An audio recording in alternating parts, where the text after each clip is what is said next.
হ্যাঁ আগে পুলিশকে ফোন দেবো।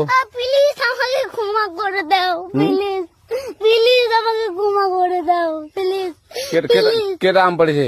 ওই যে ফারুককে ধরে নিয়ে আসেন, ওয়ে দিরাচ্ছে, আমি দিরাই নাই, প্লিজ। ওই আমটা তুল আমটা তুল। কোনটা আম?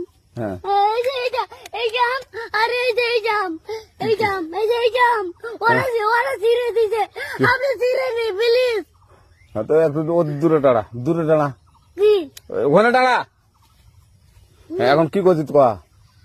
ফারুক না, হুম আমরা কিভাবে বলছি, আমরা রাস্তা দিয়ে বললাম বলে আমরা স্কুল যাবো, হ্যাঁ কয়টা বস্তা দেখি ওই বাগানে ঢুকলে দিয়ে না আমাকে একটা দুইটা আম ছিঁড়ে দিল। কেটে আম ছিঁড়ে দিল? ওই যে ফারুক এলো না, ফারুক কোথাকার রে? ওই যে ওদের ওড়িঘর, কোন টাকার ফারুক? ওই এনে দিল না।